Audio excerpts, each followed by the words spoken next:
नमस्कार, मैं डॉक्टर राकेश पाठक।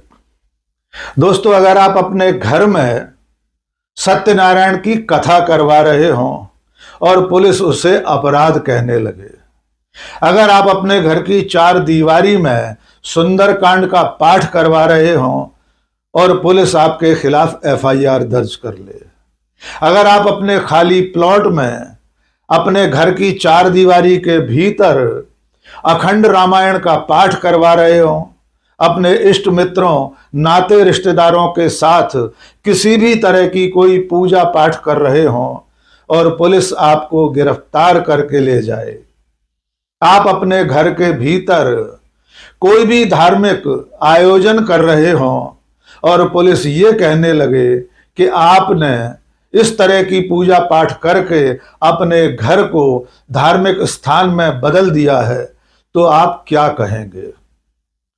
जाहिर है आपका उत्तर यह होगा कि अपने घर के भीतर पूजा पाठ करना, सत्यनारायण की कथा करना, सुंदरकांड या अखंड रामायण का पाठ करवाना अपराध नहीं है। और ऐसे किसी पूजा पाठ से, किसी आरती से, भजन से, कीर्तन से आपका घर धार्मिक स्थान में नहीं बदल जाएगा। लेकिन आप ये भी जान लीजिए कि योगी आदित्यनाथ के उत्तर प्रदेश में घर की चार दीवारी के भीतर पूजा पाठ करना अपराध हो गया है, क्योंकि ऐसी पूजा करने वाले लोग, प्रार्थना करने वाले लोग मुसलमान हैं और उस पूजा को नमाज कहा जाता है। सिर्फ इतनी सी बात पर उत्तर प्रदेश की बरेली पुलिस ने 1 दर्जन से ज्यादा लोगों के खिलाफ एफआईआर दर्ज कर ली है। उनमें से 12 लोगों को गिरफ्तार कर लिया गया है, उन्हें हवालात में भेज दिया गया था, बाद में वे जमानत पर छूट गए और उनका अपराध सिर्फ इतना था कि वे अपने घर की चार दीवारी में नमाज पढ़ रहे थे। बरेली के मोहम्मदगंज गांव में हसीन खान नाम के एक व्यक्ति का खाली मकान है। इस मकान की चार दीवारी बनी हुई है, लेकिन अभी वहां कोई रहता नहीं है। शुक्रवार को गांव के चंद मुसलमानों ने इसी खाली घर में खड़े होकर नमाज अदा कर ली। इसका वीडियो किसी ने बनाकर वायरल कर दिया। इस वीडियो के बहाने कट्टरपंथी हिंदू संगठनों ने पुलिस में शिकायत की कि मोहम्मदगंज गांव के इस घर को मस्जिद बना दिया गया है, एक धार्मिक स्थान में तब्दील कर दिया गया है। घर की चार दीवारी में नमाज अदा करने के अपराध में बिशारतगंज थाने की पुलिस ने बाकायदा मुकदमा दर्ज कर लिया और आरोपियों की धरपकड़ शुरू कर दी। पुलिस ने 12 लोगों को गिरफ्तार करके हवालात में डाल दिया, बाद में उनकी जमानत हो गई।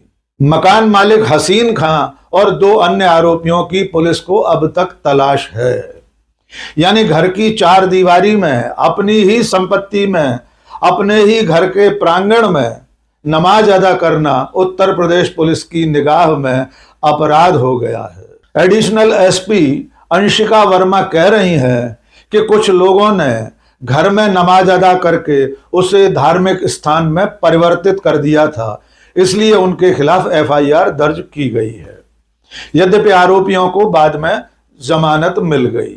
और मजे की बात यह है कि जो additional SP Anshika Verma video जारी करके अपनी इस कार्रवाई को सही ठहरा रही थी, बाद में आलोचना होने पर बरेली की पुलिस ने अपने सोशल मीडिया हैंडल से इस वीडियो को, इस पोस्ट को डिलीट कर दिया। लेकिन यह घटना ये बताने के लिए काफी है कि उत्तर प्रदेश की योगी आदित्यनाथ सरकार, उनकी पुलिस किस तरह मजहब के आधार पर लोगों पर अत्याचार कर रही है। घर के भीतर नमाज अदा करना किसी भी तरह से अपराध नहीं हो सकता। आपको याद दिला दें, ये वही बरेली है जहां भी कुछ दिनों पहले बजरंग दल के गुंडे ऋषभ ठाकुर ने एक होटल में जाकर सिर्फ इसलिए उत्पात किया था कि वहां पर एक कॉलेज छात्रा अपना जन्मदिन मना रही थी और उस छात्रा की बर्थडे पार्टी में 2 युवक, उसके 2 सहपाठी मुसलमान थे। इस उपद्रव के समय बरेली की पुलिस भी मौजूद थी, लेकिन वो मूक दर्शक बनी रही थी। बाद में जब ऋषभ ठाकुर के इस उत्पात का वीडियो वायरल हुआ, तब बरेली की पुलिस ने गुंडा एक्ट के अंतर्गत उसके खिलाफ कार्रवाई शुरू की थी। लेकिन तब भी यही बरेली पुलिस ऋषभ ठाकुर जैसे गुंडे को गिरफ्तार नहीं कर सकी और अंततः उसने अपनी मर्जी से सरेंडर किया और वो मुस्कुराते हुए, हाथ हिलाते हुए पुलिस और अदालत के सामने पेश हो गया। लेकिन यही बरेली पुलिस एक घर की चार दीवारी में, अपनी संपत्ति में, अपने खाली घर में नमाज अदा करने वाले मुसलमानों के खिलाफ एफआईआर दर्ज कर रही है, उन्हें गिरफ्तार कर रही है, उन्हें प्रताड़ित कर रही है। अब जरा ये भी याद कर लीजिए कि जब हर साल कांवड़ यात्रा निकलती है, सड़कों पर हजारों लाखों की संख्या में कांवड़िए कांवड़ लेकर निकलते हैं, तो इसी उत्तर प्रदेश की पुलिस, इसी उत्तर प्रदेश का प्रशासन और सरकार कांवड़ियों पर हेलीकॉप्टर से किस तरह फूल बरसाते हैं। तब कांवड़ियों के पैर दबाने के लिए वर्दीधारी पुलिसकर्मी और अधिकारी सड़कों पर बैठकर उनकी सेवा करते हैं।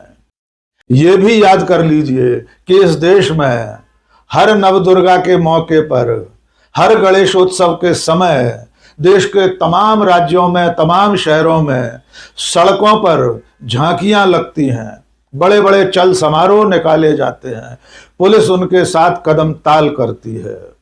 और इसी देश में भगवाधारी गुंडे मस्जिदों, मदरसों, मजारों के सामने डांस करते हैं, डीजे बजाते हैं और उनके खिलाफ पुलिस कोई कार्रवाई नहीं करती। और दूसरी तरफ उत्तर प्रदेश की पुलिस, बरेली की पुलिस एक घर के भीतर नमाज अदा करने वालों को गिरफ्तार कर लेती है। चलते चलते एक नजारा और देख लीजिए। ये नजारा है गाजियाबाद में सड़क पर बैठकर तलवारें फरसे बांटने वाले हिंदू रक्षा दल के नेता पिंकी चौधरी का। पिंकी चौधरी ने सड़क पर बैठकर, सड़कों पर निकलकर तलवार, फरसे, त्रिशूल बांटे थे। उसका वीडियो वायरल हुआ, पुलिस ने उसे गिरफ्तार किया, लेकिन जब वो जमानत पर बाहर आया तो उसका किस तरह स्वागत हुआ है। तो शुरू में हमने जो सवाल आपसे पूछा था, एक बार फिर दोहरा देते हैं कि अगर आप अपने घर की चार दीवारी में किसी भी तरह का कोई पूजा पाठ करते हैं, किसी भी तरह का धार्मिक आयोजन करते हैं, भजन कीर्तन करते हैं, तो क्या आपके खिलाफ भी मुकदमा दर्ज होना चाहिए? क्या आपके घर में पूजा अर्चना होने पर आपके घर को धार्मिक स्थान कहा जा सकता है, जैसा कि बरेली की एडिशनल एसपी कह रही थी? जाहिर है आपका जवाब होगा नहीं, ऐसा बिल्कुल नहीं हो सकता। लेकिन चूंकि आप हिंदू हैं, इसलिए आप अपने घर से लेकर सड़कों तक सब कुछ कर सकते हैं। लेकिन वे मुसलमान हैं, इसलिए अपने घर की चार दीवारी में खड़े होकर नमाज भी अदा नहीं कर सकते। और अगर ऐसा करेंगे तो पुलिस उन पर मुकदमा लाद देगी, उन्हें गिरफ्तार कर लेगी। यही है नरेंद्र मोदी और योगी आदित्यनाथ का अमृत काल। आज के इस वीडियो में बस इतना ही। बहुत बहुत शुक्रिया। जय हिंद।